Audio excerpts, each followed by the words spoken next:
if I'm going to go out and develop anything, and I'm going to have to do lots and lots and lots of heavy lifting. And I think that's what psychology goes out and does. It says, once a week we're going to sit down and we're going to talk about something. And whether we like it or not, the truth is psychology is very repetitive. We're going to talk about some of the same stuff over and over and over again, probably in 100 different ways, because we're waiting for the penny to drop. We're waiting for you to go out and do the 1,000 repetitions until it's like, oh, I think I got it. Okay, life can be crazy. You're feeling like you're sinking, just trying to find a meaning. It's time for better thinking, yeah, better thinking. Time to tune in. Let's go. Hi, Nesh Nikolic here, and welcome back to the show. If you're interested in emotional intelligence and what are the core components of it, you're going to enjoy this show. We cover what the core components are, how it might play out in the workplace, how it might sort of show up in your relationship, and how you can go out and potentially foster gaining more emotional intelligence. Hope you enjoy the show.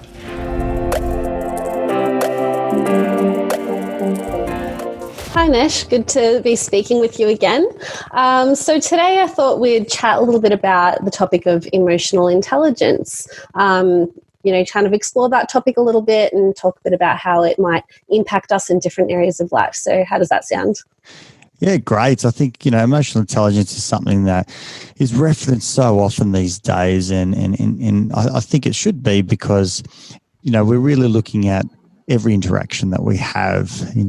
Our emotional intelligence goes out and in some sense colours that. And I think we've all met people who, quite high in their, awareness and self-reflection and the like, and others who are a little bit, less in those areas. So I think it's a really important topic. Happy to discuss it today. Yeah, awesome. I agree.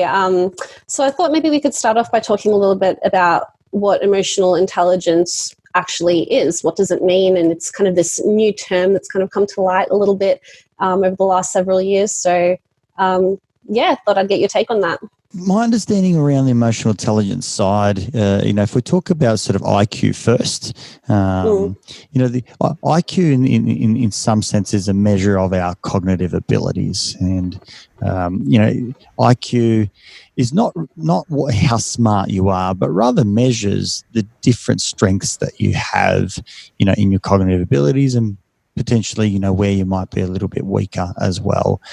And so it's kind of looking at everything from, reading comprehension, spatial comprehension, and so on and so forth. So it's, your capacity for your memory, recall, and the like. So it goes through lots and lots and lots of data. I'm certainly not an expert by any means in the IQ space, but we've got some amazing clinicians that used to do that here. And it's a really comprehensive test. And so we're looking at, in some sense, how complex your mind can go out and think, in an organisational kind of, way. From an emotional intelligence perspective, we're looking more so about how aware we might be, within ourselves around self-regulation. So once again, it's about monitoring oneself, our own internal motivations, how well we can relate to others and appreciate others, how empathic, we might be able to be. If it kind of makes sense, in some sense, it's also our social skills. It almost sounds like all of those things are social skills, but social skills is beyond that as well. And so it's kind of a collection of how we are and how we relate with others, how we can understand and appreciate others. So every time there's some type of interaction with another person, emotional intelligence is in play. And I think, when we do meet people with particularly, high aspects of, one of those areas, sometimes we go, oh, they're really nice to be around. And it might be that we're actually noticing that they have a similar intelligence to our own in that emotional space, where they could be, for example, self-reflective, or they might be able to laugh at themselves, like a kind of a mature part of I think self-awareness is being able to laugh at yourself. And there are aspects and traits that we tend to admire. A lot of us might listen to the radio and people, the presenters that can laugh at themselves. We tend to admire that, that they can be vulnerable. It might be that they, tell their listeners that they thought the lyrics to a particular song, were X, Y, and Z, and obviously it's completely wrong, but they're not ashamed by that or anything like that. They just laugh at it. It's quite funny because the truth is we've all done that, and to have that awareness is something that we're kind of drawn to. And so you can obviously see there's some maturity in that, self-awareness aspect. So, emotional intelligence kind of looks at that whole being, so to speak, at that emotional level, really about being able to appreciate myself, being able to monitor, recognize, self-regulate, being able to also do that, putting myself into your shoes so that I can kind of look at you and put myself in your shoes and kind of think, how might you be feeling? What might you be thinking? How does what I say potentially affect you?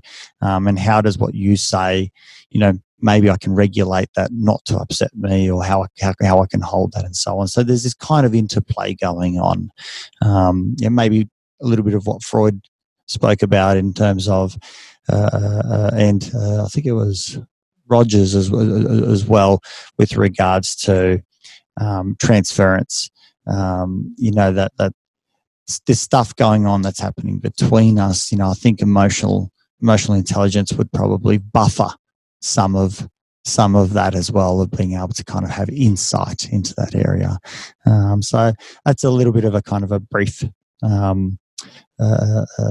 suppose, explanation of what emotional intelligence is. But it's much broader than that as well. I think it's a space that's being kind of discussed and explored for some time now, but I think like anything that's new, it's an evolving space as well. And I think there's some great academics that continue to look at it. I think you bring up some great points there, Nesh. I like that you spoke firstly about IQ, and I think that's been something that's kind of been drilled into us from a young age, is that IQ is this really big predictor of success and is really going to determine how well we do in life. Whereas now emotional intelligence is sort of coming to light a little bit more, and we're realizing the value of that in all sorts of different aspects of life, whether that be our work, our relationships, our own mental health, our well-being in general, our decision-making. And you covered a few different kind of areas that emotional intelligence, kind of different domains that emotional intelligence covers. And I thought maybe we could talk a little bit more in depth about a few of them. So there are four kind of main domains from my understanding that emotional intelligence kind of covers, being self-awareness, self-management, empathy, and handling relationships. And you kind of touched on a little bit of each of them. I thought maybe we could dive a little bit deeper into a few of them and have a bit of a chat about Sure. what they mean. So maybe we can start off with self-awareness and what that kind of means.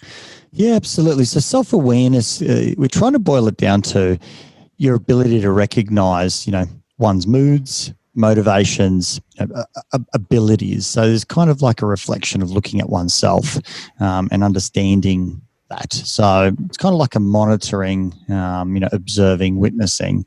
And so we kind of look at it in that sense that if someone's mature in that space, we might see with that understanding, it might appear that they're more confident or ability to laugh at oneself, in making mistakes rather than berating themselves. They can be gentler or more sort of compassionate. And also kind of like an awareness of how they might be perceived by others. And that's kind of really important in that there's not necessarily a fear occurring there in terms of jumping to conclusions and being, afraid of negative judgment, but rather just seeing how could this be perceived. And in some sense, self-awareness would explore and look at multiple ways that something could be viewed. So if I'm slurping on my cup of tea, I might be able to recognise that that could be annoying to others. I could recognise that it might not actually even register for others. It might be that others could recognise that it could be a hot at the present moment. I could recognise that it's just, a arbitrary sound that no one's sort of taking notice of, and it's neither here nor there.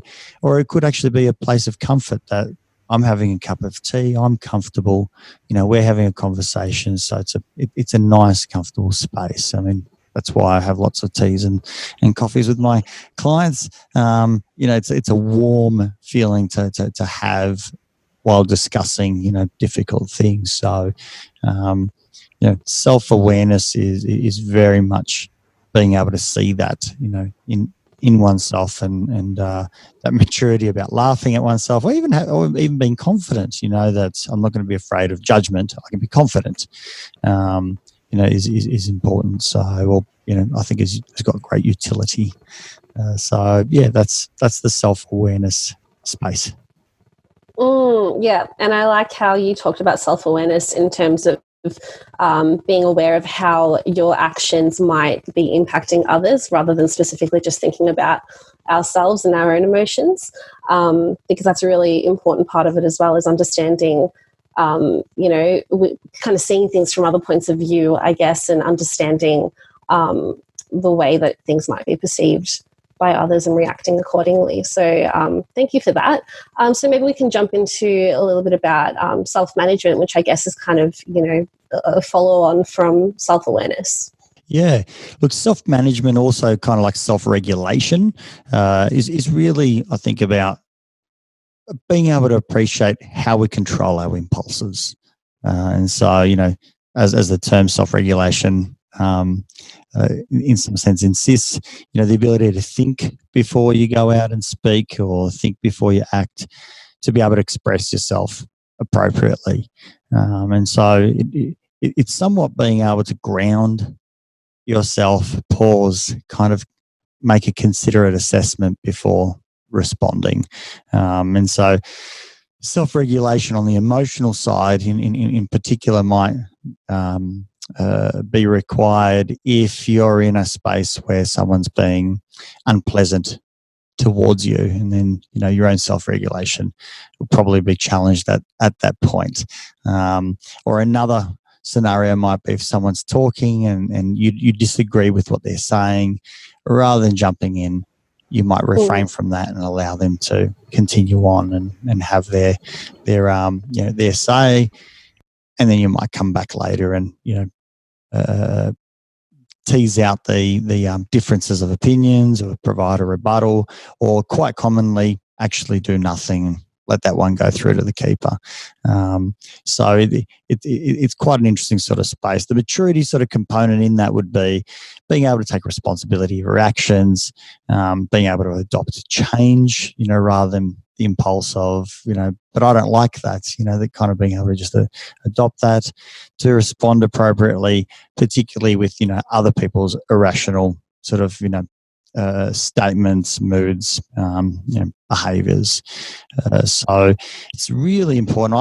I think self-regulation is very much, at the core of a lot of what psychologists are trying to foster and encourage and fertilize, because that impulse control across the board, whether it be behavioural, whether it be verbal, is important. And obviously our emotions push us around so much, and this is where people kind of get into disputes. And I'm happy to argue with loved ones.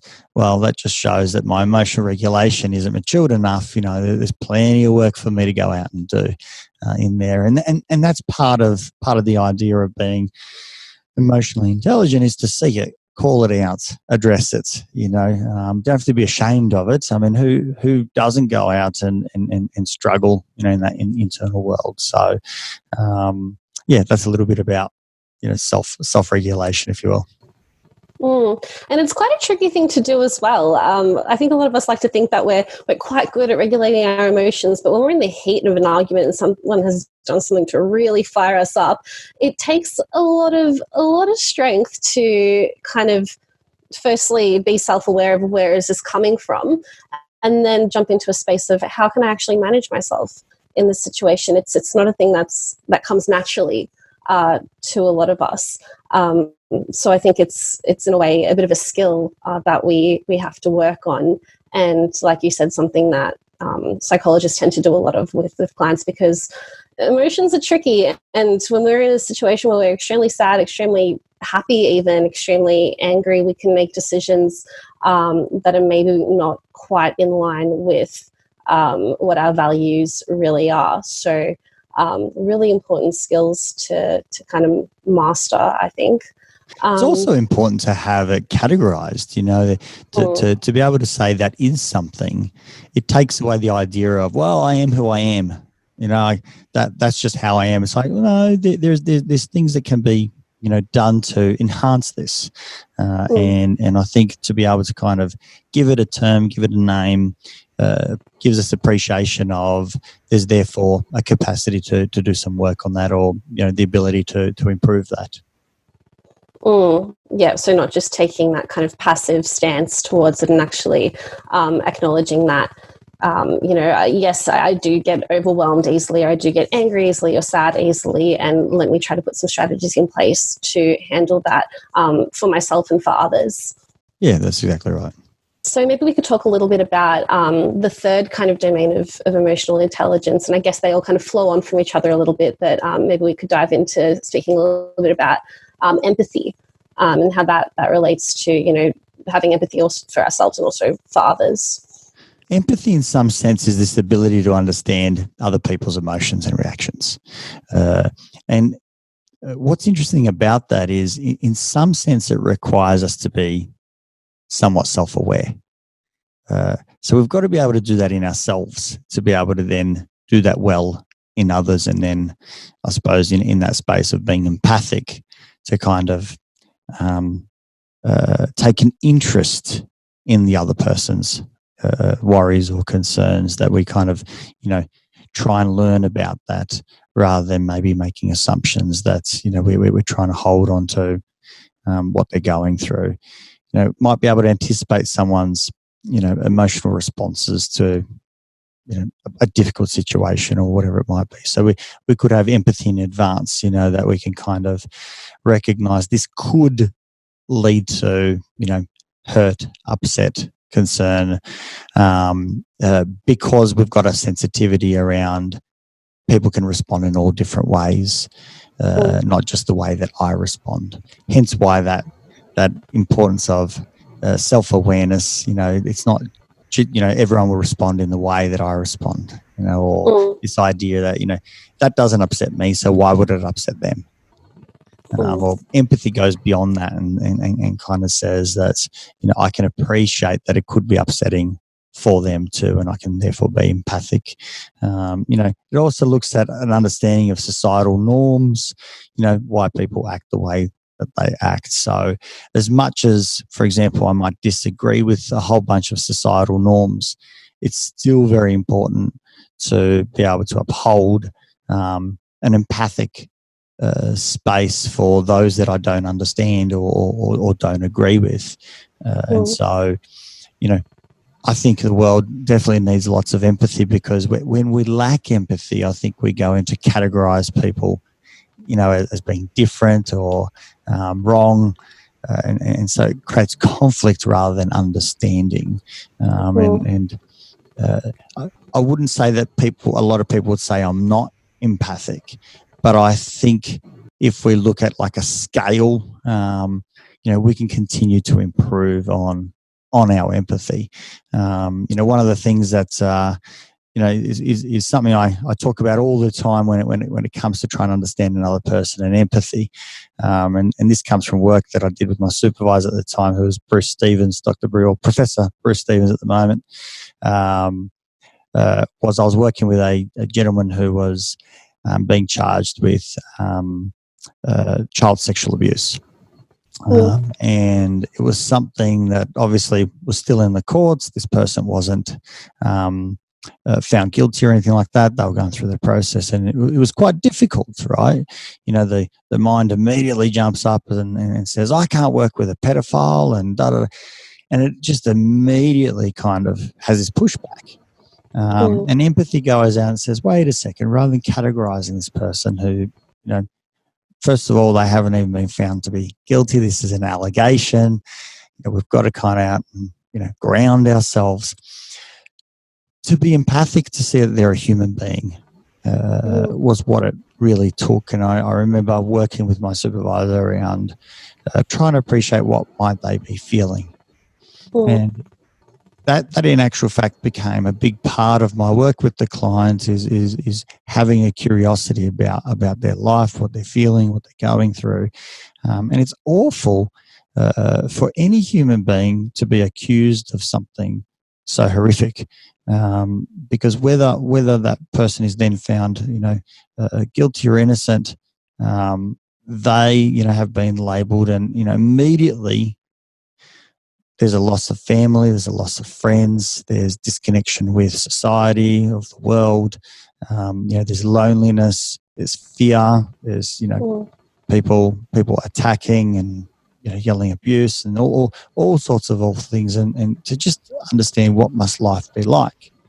So it made lots of sense that, you know, my client couldn't, for example, sleep very well, and that any noise that they heard in their home, you know, even creaks, you know, from their home, immediately alerted them that there would be someone around the house, you know, going to throw a rock to smash a window or something, or rather, you know, to be able to kind of understand that this person is literally, it's almost like back in animal form. You know, they're in a forest, afraid that a bear is going to go out and eat them.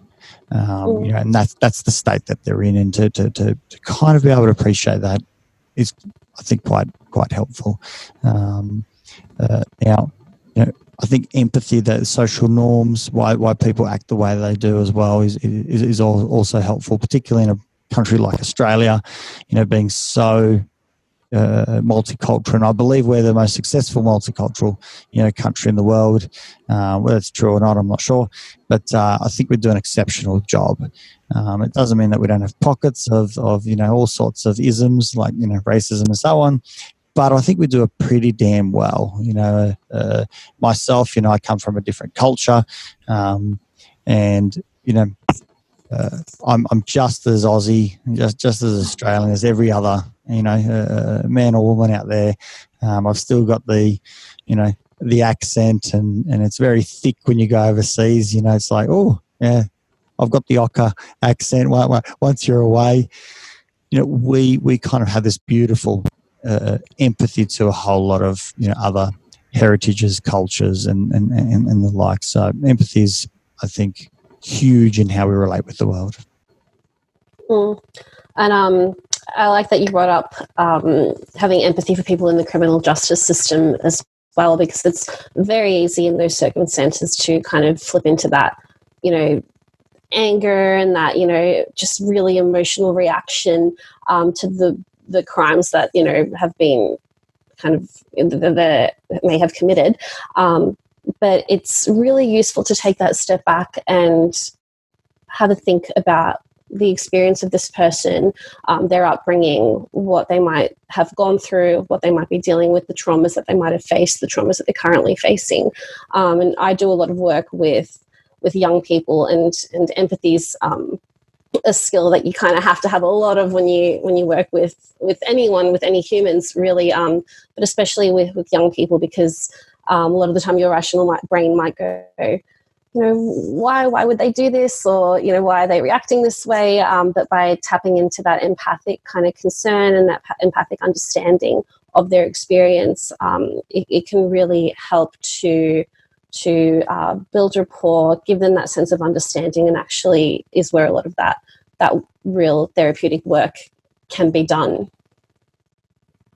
Absolutely. Yeah. More of it, I say.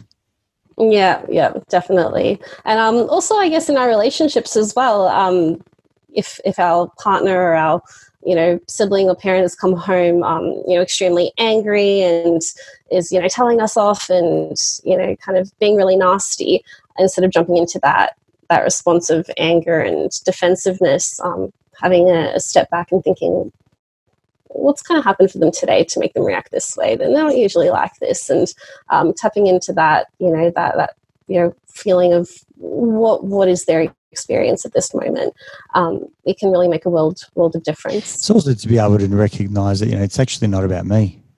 And maybe I can check in and find out, is this about me?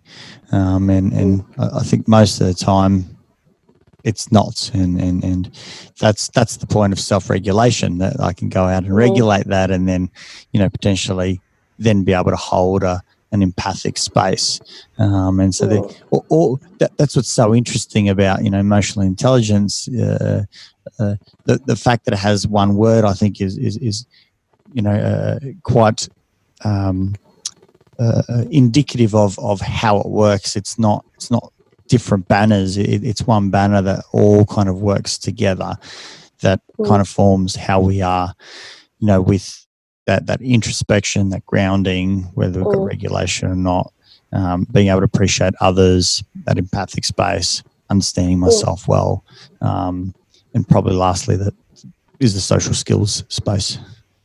Yeah, that's right. And I guess that kind of leads us into the fourth domain of emotional intelligence, which is handling relationships. And I guess in a way that's sort of putting the first three together, so self-awareness, self-management, and empathy, putting them together kind of gives us the skills to handle relationships. But I thought we could talk a little bit about how that might play out in different relationships in our life. The social skills sort of space really looks on how well we can go out and relate with others, whether we can pick up on jokes, whether we can pick up on sarcasm, whether we can pick up on what another person might need at the time, whether it be customer service, how we maintain friendships, relationships, workplace connections. Also, whether we can find common ground. So something that I'm in absolute awe of about my wife is you can put her in a room with anybody, and she has this capacity to kind of hold this amazing interest in people, find a common ground, and almost always walk away and go, geez, that person's really fascinating and interesting, and so on. She's clearly got a knack for it, and that's one of the many beautiful attributes that she has. But that's one that certainly stands out, and it stands out because it's not my forte. I get a little bit anxious. I kind of get a little bit in my head. Self-regulation goes out the door a little bit. You get caught in that, and so it's harder for me to go out and connect at that level. And so it's something that if I can be aware of, I can work on. So we can kind of see how it all plays out, and it plays out with communication skills in terms of whether you've got good communication skills or not, time management, how you lead or how you follow, within that social setting. Can you resolve difficult situations?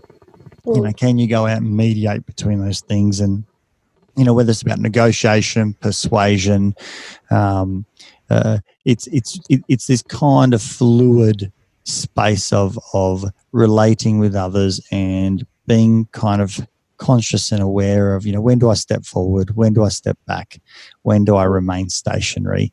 And that stuff generally, occurs quite fluidly. I know that there are some social skills training that we can go out and do and practice, but also my understanding is, in particular categories, of kids, if someone hasn't developed social skills within a particular age, and I'm going to probably lie here, but I think it's something like by age 4, if they're not demonstrating, quite strong social skills, there's going to be a tendency that they'll be likely a long-term challenge for them. So this is stuff that kind of occurs, right? Because I can't go and teach my girls my little ones how to do social skills.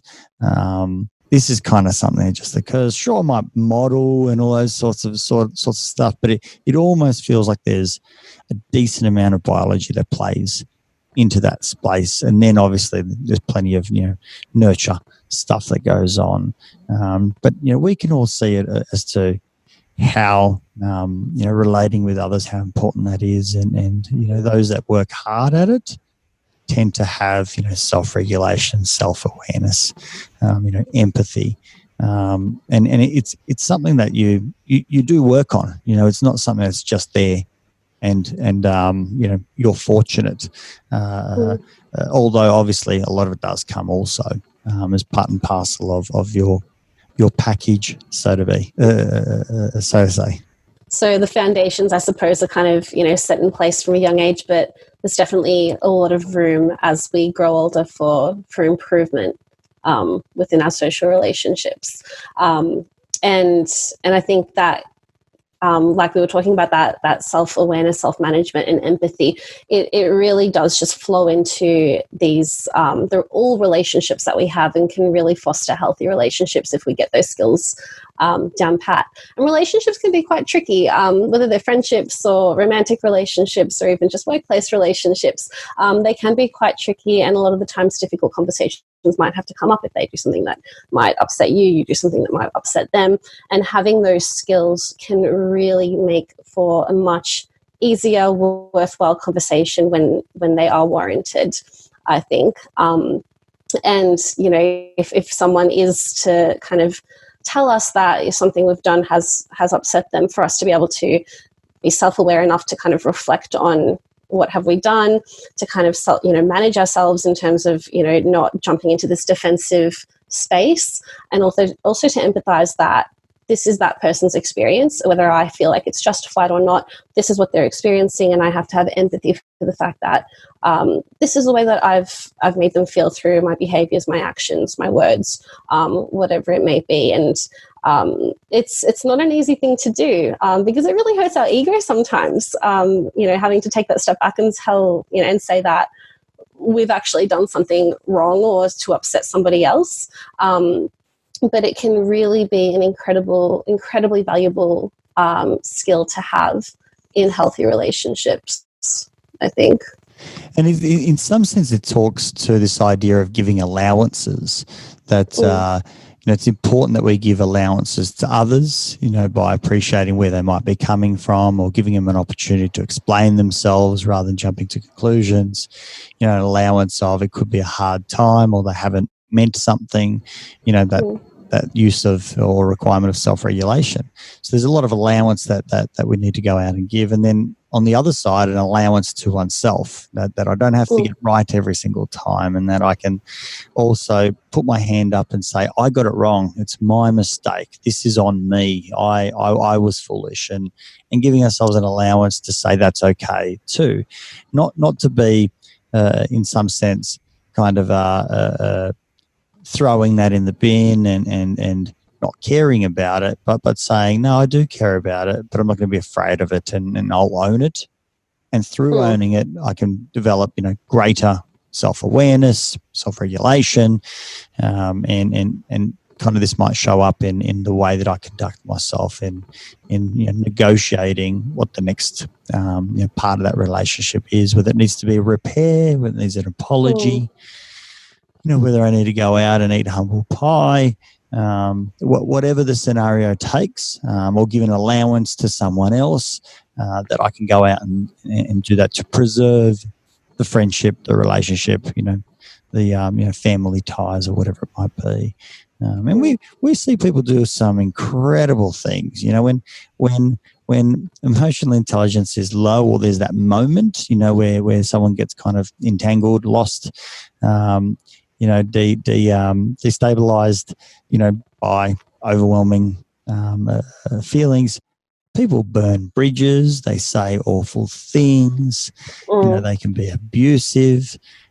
All sorts of horrible things occur, and hence why empathy, once again, for those around, without empathy, we'd all have no friends. because everyone's saying, oh, you know what, Nesh, you suck. You weren't pleasant or nice, or you were rude or something or other. It's like, oh, how do you get back to repair? We're going to need some empathy. So I think when we kind of look at it from an allowance perspective, I think looking at emotional intelligence is being able to understand and provide lots of allowances, not to then be completely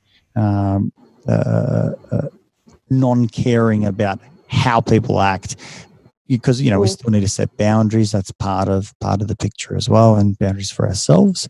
The repair portion as well. And I think lacking emotional intelligence in relationships, both in terms of handling both positive and negative emotions, can have an impact. So if we're extremely happy in a relationship, we've met someone new, we've been on a few dates, and we're just, totally, head over heels for this person, we might agree to be in a relationship with them really quickly because our emotions have kind of just taken over and we're just, we've got brain fog and all we can think about is that person. Whereas if we kind of took that step back, we might have weighed up the options a little bit more and kind of given a little bit more thought. And same with, for example, if we have a big argument with someone that we love, and we're just, seeing red and completely enraged, and we decide to end the relationship because we're just furious with this person. That can be really detrimental to us. And if we had fostered those skills, or were even able to kind of tap into those skills at the time, we might have kind of made a more level-headed decision, taking our emotions into consideration, of course, but not being a slave to them and not letting them dictate our actions. It also hurts us, ultimately.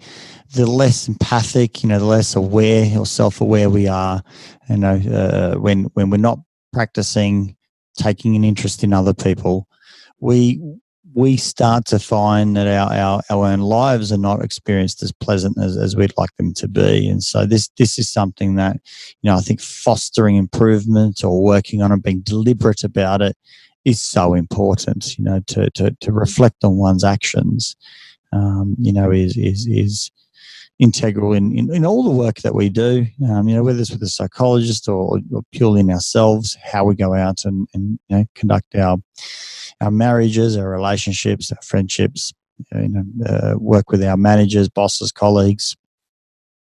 It's all relevant because we're such social beings, and we've got to go out and foster as much as possible, because we're also going to run into lots of people who are lower on emotional intelligence than we are.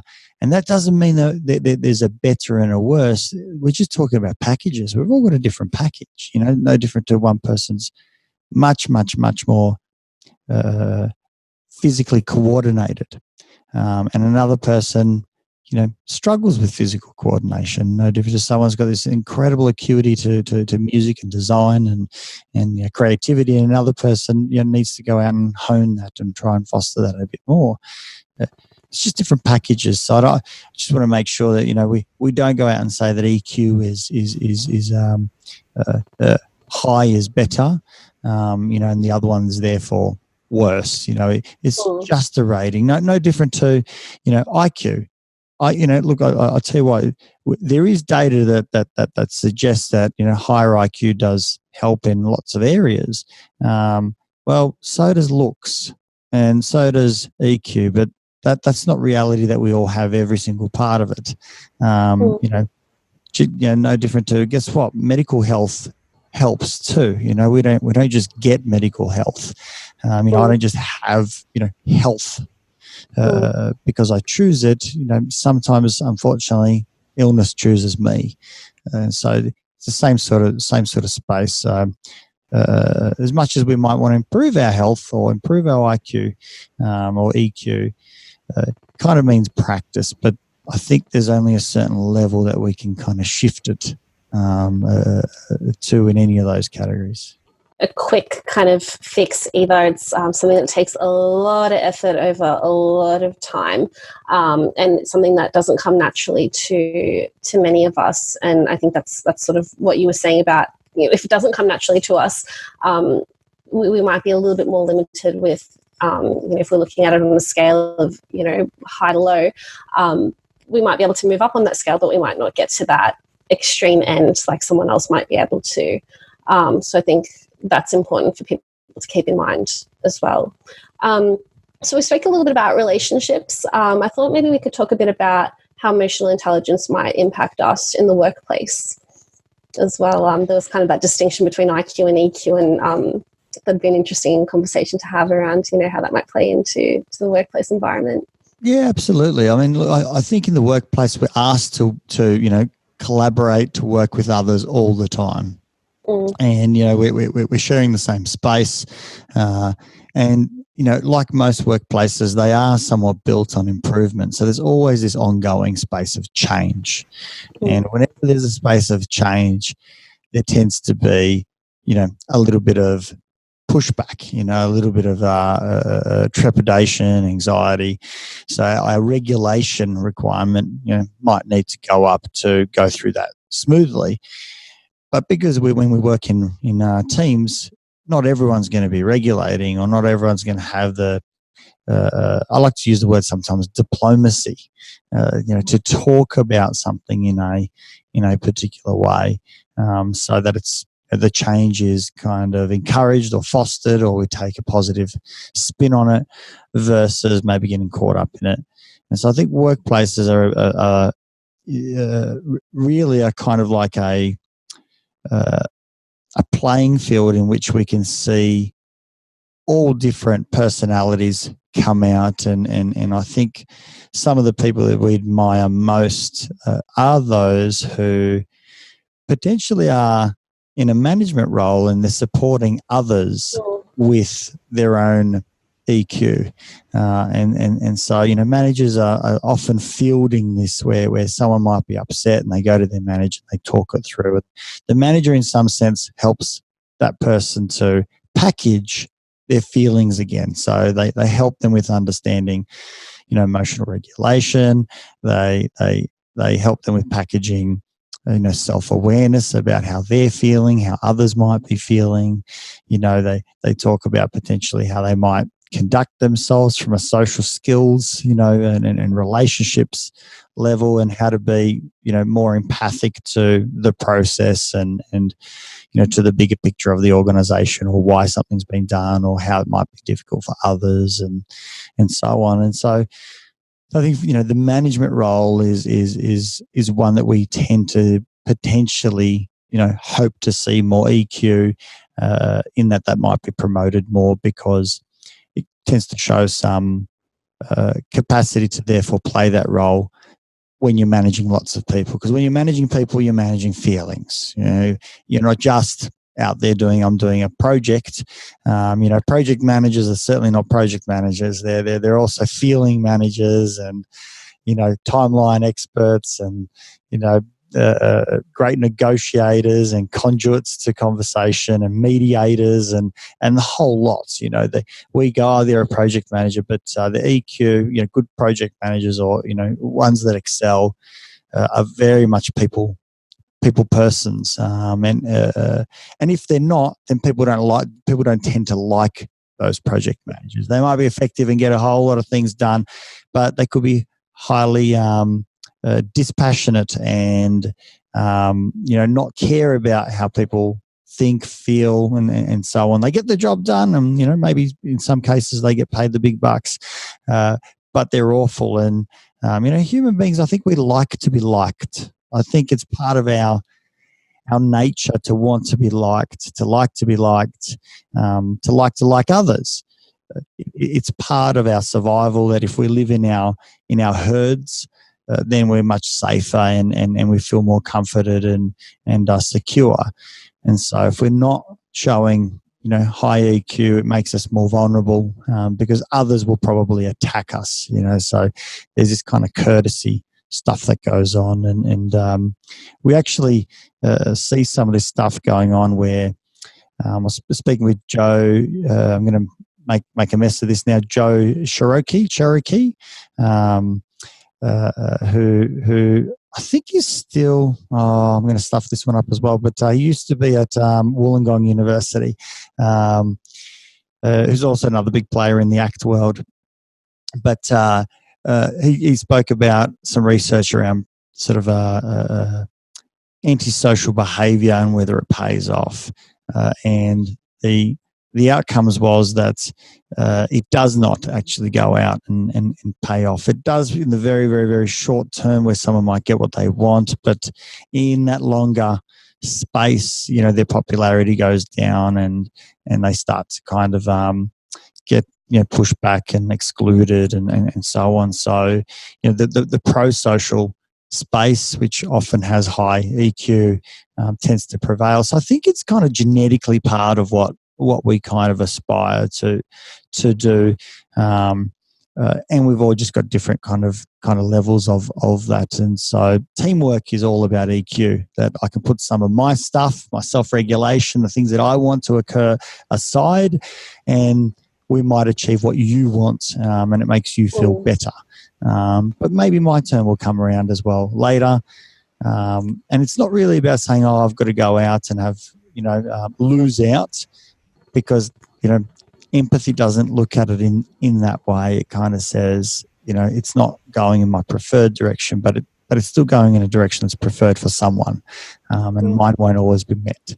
So there's this kind of, appreciation, understanding, and awareness of oneself. So I think it plays out immensely in work because we're constantly striving and trying to work together, and there's different demands and different personalities, expectations, and the like. So it's a great training ground to try and go out and work as a team, work with your colleagues, try and, in some sense, how can you best serve your team? If we concentrate on how do you serve your team, you're kind of thinking about how might they be feeling, what is it that they might want, how am I feeling about that, why is it that frustrates me? It starts at least that conversation about how to go about doing that, and obviously the social skills part about how do I conduct myself, talk, persuade, negotiate, accept, the different positions. So in the workplace is a breeding ground for being able to observe how different people do that, and having a great manager, we've all felt what that's like, and it's a nice place to be around, so we can strive to do the same. It really helps to just foster this positive work environment. I feel if we are fostering those emotional intelligence skills, it gives us this really nice atmosphere to work in, and we're a lot happier at work, and therefore we're likely more productive and more willing to strive to achieve the best that we can, not only for ourselves but for our colleagues. I think it's particularly important in leadership roles, so in management roles, because as you said, it's a management role is you're essentially not only managing yourself, but managing a whole team and managing the emotions of other people. And not only that, I also, as you're speaking, I wondered a bit about the stress management component of being in a leadership role, and the skills that you might need to have in terms of your own self-awareness and self-management in order to deal with them. Managers are often making huge decisions on a daily basis, and it can be quite detrimental if they're making those decisions based on their emotions. They hear this amazing idea and they go for it, or an employee has been late to work for a few days, so they want to fire them. So I think it's really important for managers to have those skills, and I think a lot of managers do have those skills, and oftentimes that's why their managers are in leadership positions as well. Yeah, there's also another component in there that I think you touched on quite well with regards to also part of the emotional intelligence sort of sphere is the motivation concept, which in some sense looks at how open we are to learning and how open we are to self-improvement. That a capacity to go out and work towards completion of something, this kind of perseverance space despite difficulties and challenges that come up. And obviously, this is where we might find we dysregulate or we get frustrated with others. But while doing that, completing tasks and ensuring that what we intended to do at the very beginning is something that we continue to, stay true to.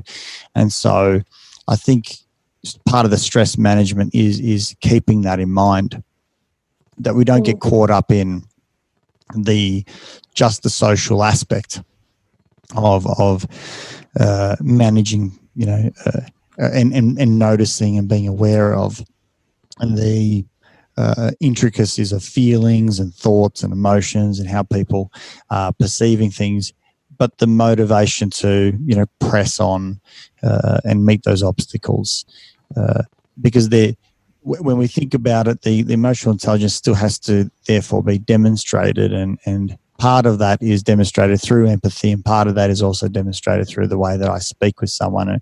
But part of it is also demonstrated in still how I get my job done, whether it's my job as a father, whether it's my job as a boss, whether it's my job, as a community member, to be able to go out and have that side, manages the stress. And if I'm not able to do that, my stress goes up.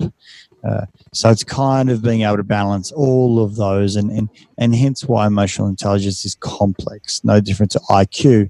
IQ is wildly complex, and there's so many different subcategories of intelligence within IQ, that we can see people who are high in some aspects and lower in others, and likewise we get the same thing in EQ. So stress management is in some sense looking at all of that. How am I feeling? What I'm feeling? Why am I feeling this? What am I kind of buying into right now? What's my awareness around it? How is this kind of coming out from me? How am I responding to others? How are they feeling about it? Can they potentially see this or not? We can go into all sorts of denial in these times, because that's what the mind tends to do. So, I think being aware of stress is important to do, and this is where self-care and other self-management sort of improvements come from as well. So multi-layered, isn't it? I like that you touched on that self-motivation kind of concept. I'm wondering, is that sort of related at all to the kind of the concept of grit? I think to have, if we look at what grit might be, I think if we try and put ourselves in the shoes of someone who is doing something that is awfully painful, awfully difficult over an extended period of time, to me it seems that they would have to have pretty high self-awareness to be able to sustain that.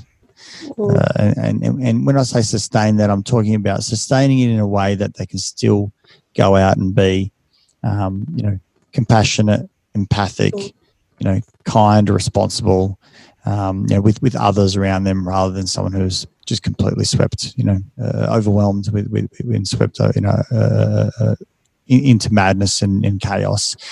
So someone who's got grit must have that, high level of self-awareness to be able to kind of look inside into that dark space of what the hell is happening for me right now. I'm in such great pain. I don't want to be here. Why is it that I don't want to be here? And just kind of witness it and look at it without trying to necessarily resolve it. The great impulse that we look at with grit is to actually not run away. The grit response says stay in the pain, sit in your own shit, like it's just awful and horrible and painful, yet I'll stay here because there's something important in this. That's not easy. There's grit that I think a lot of people have demonstrated and shown, whether it be going through university, whether it be raising a child. But then there's a different level of grit where someone is really pushing hard in terms of the volume of responsibilities, work, volume of hours, reduced sleeping time, whether it be a physical endeavour that they're, working towards. There's a huge amount of, pain that goes on in that space. So that self-regulation is huge. I think if we kind of look at it across the other sides, you would definitely go out and recognise some empathy, whether it be to others around you, to yourself, that there's a cost to grit, and being able to kind of be understanding of that, and kind of interested in some sense in examining your own pain, and having that empathy towards oneself, because grit obviously often is an isolated experience, that we're not doing it with others. We're often doing it in ourselves. As a matter of fact, pain tends to do that. It kind of sucks us into us. When I've got extreme pain, it's very hard to see others. And so, I think grit that's held well doesn't go out and harm others. It's held with empathy, and they're the people that we admire, most, that they can still negotiate, be understanding, moderate, mediate, and so on, do all the social skills stuff that's required. But, grit is in some sense a version of how one can conduct themselves while still maintaining emotional intelligence. So emotional intelligence is kind of in some sense the umbrella that covers kind of how we are, who we are, irrespective of discomfort. But once we find ourselves in pain, we often start finding out how emotionally intelligent someone is. Because pain will take that away. And we know this because there's someone who, has broken a leg and they're in pain. They can be irritable with others. They lose their empathy and so on. Someone who's got, chronic disease, it's much harder for them to go out and put themselves in someone else's shoes. When someone is sleep deprived, they've had a baby and they've woken up 6 times during the night, and that's been recurrent for, several weeks. It's really hard to go out and hold self-awareness and self-regulation. So, that space of grit says, how well do I hold this pain? And can I still maintain emotional intelligence? And so grit doesn't obviously always bring, it doesn't always have emotional intelligence. There's people who are awful people, but geez, they got some grit. So it's an interesting sort of space to look at. It is an interesting space to look at. And I kind of wondered if having emotional intelligence while also having that kind of sense of grit maybe might even kind of provide a bit of a buffer against stress and burnout, if we're able to kind of manage those emotions and be aware of when what our triggers are and when those emotions are kind of surfacing, and kind of address them before it leads into this space of feeling completely overwhelmed and in pain and burnt out. Kind of noticing it early and being able to address it. So I think emotional intelligence can really play into a lot of different aspects, almost every single aspect of life. So on that, I thought we might have a bit of a chat about what we can do to improve our emotional intelligence. That's a real hard one.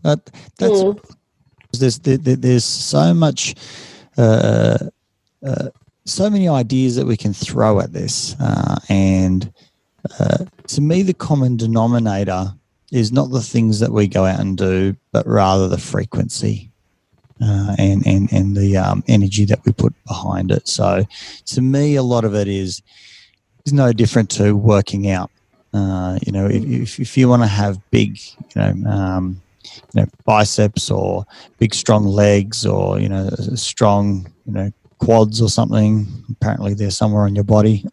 Whatever it is that you're trying to work on, you're going to have to go and do, hundreds, thousands of repetitions. And I don't think that emotional intelligence, if we're looking on the improvement side, is any different. So for me, it's more about how you approach it rather than what it is that you go out and do. So someone can go out and say, all right, I'm going to go out and usually I'm a bit nervous in social situations. So what I'm going to do, I'm going to work on my social skills part, and I'm going to go out and try and actively take an interest in people. You and I can probably quite comfortably say if someone actually practices that, they might recognize that a lot of people around them are actually quite interesting. And when you do take an interest, you actually find out all these amazing things that you never had any idea about that, is now kind of opened up to you. And that might kind of commonly bring about more curiosity. And so you might over time recognize, hey, most of us are somewhat the same. We all share different pains and difficulties and desires and so on and so forth. We all have an amazing story and the like. And so that can have a self-perpetual point to it. But my thoughts are, if I'm going to go out and work on that, I've got to go out and do the repetitions. If I'm going to go out and develop anything, and I'm going to have to do lots and lots and lots of heavy lifting. And I think that's what psychology goes out and does. It says, once a week we're going to sit down and we're going to talk about something. And whether we like it or not, the truth is psychology is very repetitive. We're going to talk about some of the same stuff over and over and over again, probably in 100 different ways, because we're waiting for the penny to drop. We're waiting for you to go out and do the 1,000 repetitions until it's like, oh, I think I got it, right? And if you can get 10,000 repetitions, then you go, oh, I think I know this a little bit better with more nuances. And then if you do it 100,000 times, you're like, I think I get it, right? And there is no getting at point. You're not going to actually get to the end of it, So, I can't have perfect biceps that are, perfectly strong.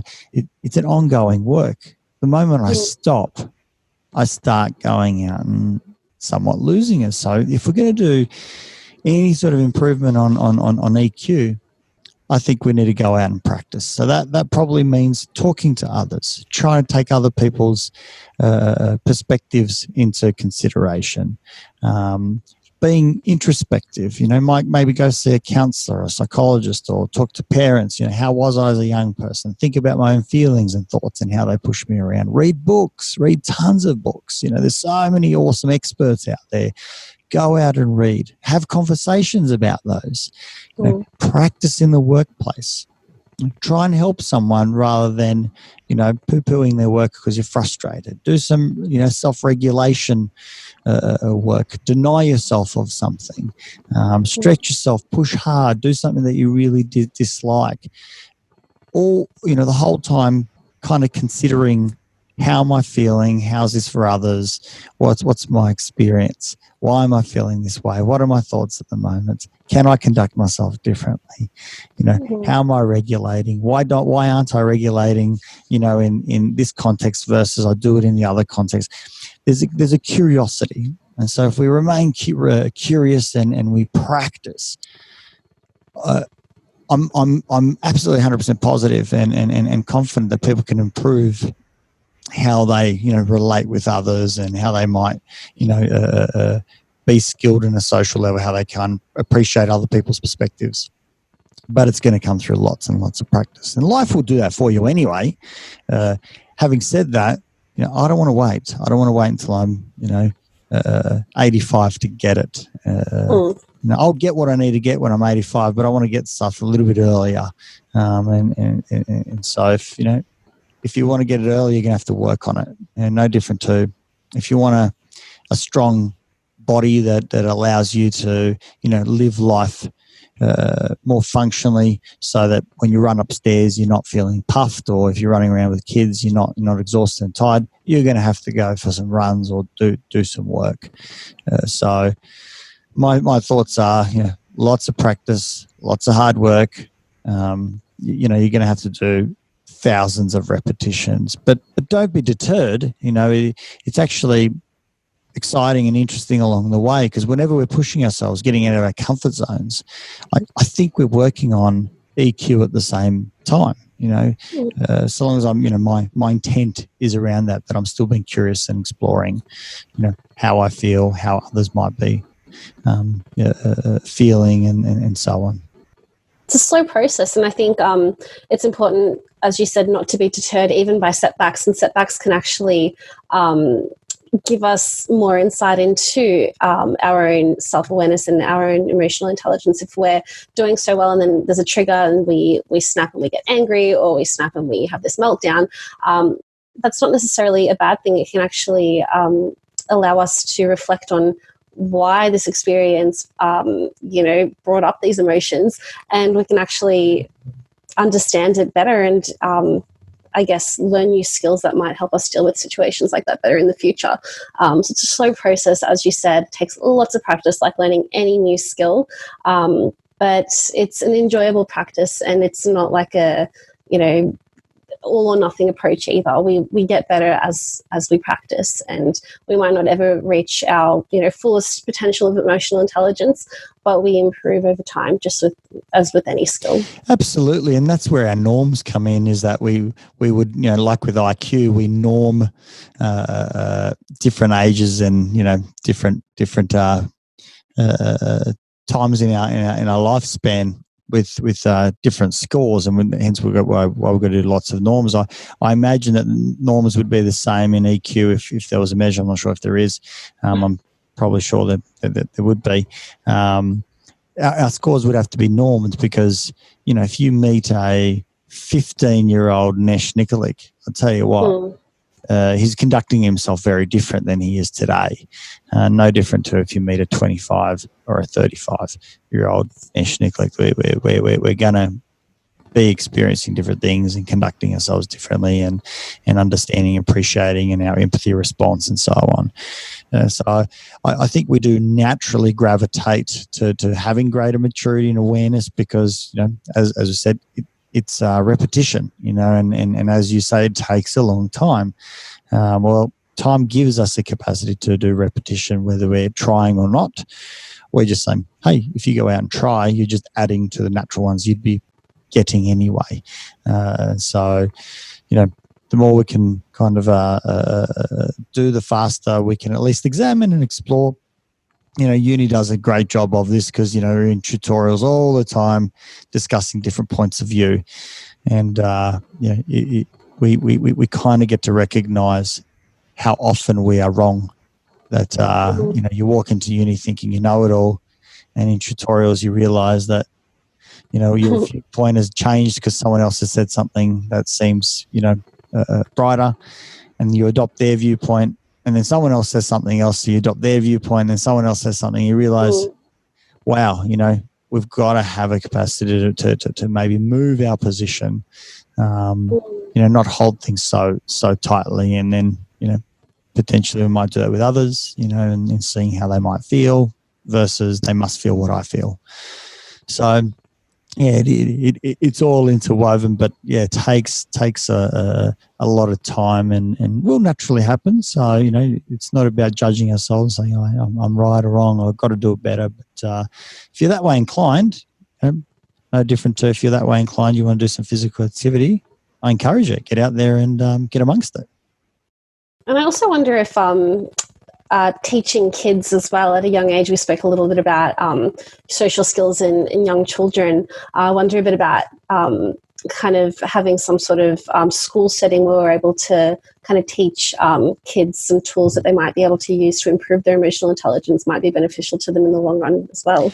Absolutely. I mean, that's the ground roots. I think there's no better place than, early intervention, so to speak. Not that we're doing intervention, but, early exposure, modelling, conducting ourselves in a particular way. Kids are, as we know, sponges. They're picking this stuff up.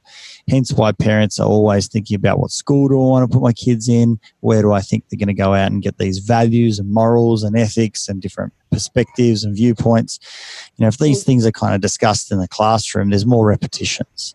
And so if we can get those repetitions early on for kids, they tend to, for whatever reason, stick in our brains. And I think it has to be an adaptive reason. If you don't adapt, you tend to die. So I think we better learn very quickly, and no better time to learn when you're young, when you're most vulnerable. So that stuff is going to tend to stick. So early sort of exposure is great, and for example, empathy, to go out and involve kids in volunteering, or exposure to assisting others who might be less fortunate than themselves, or even to reflect that those that are more fortunate might only look more fortunate on the outside, but maybe they have a story as well that we haven't considered, that a less mature mind can't see, and so we expose them to that. And so I think there's a nice sort of space for working with young persons to look at all these different perspectives and positions, and guide and teach and ask them to question themselves, because their worlds are wildly social. I mean, that's what kids, that's all they have to do, really. There's two jobs for kids. You've got to go to school, you've got to educate yourself, and you've got to be able to socialise. Well, I think if you can socialise, you're probably ticking the most important one, and the secondary to that, up to a level, obviously. Please don't write to me for these comments. That will be the academic side, and hence why we see lots of people go back to academia later on in life, mature age students and the like. And I'm not suggesting that, that's the way to go, not by any means, but, we really all parents want their kids to have really good, strong social connections and networks, and to be lovely people, to be, empathic, and to have high, emotional intelligence. Let's feed them the good stuff so that they can see, and model us as hopefully being, emotionally intelligent. Well, we can kind of improve emotional intelligence at any point in our lives. It's a really critical time to lay those foundations early on with young children in schools. It can really kind of give us that springboard to kind of improve on it even further throughout our adult lives. Absolutely. Yeah. Well, thanks so much for this chat. I really enjoyed having this conversation with you and speaking about emotional intelligence and all things that it involves. Thanks, Mary. Looking forward to our next one. If you enjoyed this podcast, please support it by going to iTunes and putting a review, subscribe, share it via social media, and tell others about it. Start a conversation. It's listeners like you that make this able and possible, and why we bring in these guests to go out and share their knowledge and resources. And just lastly, if you are a psychologist and you want to go out and be part of a bigger team, develop your experience and get into some exciting work, come to strategicpsychology.com.au/careers and reach out. I'd love to hear from you.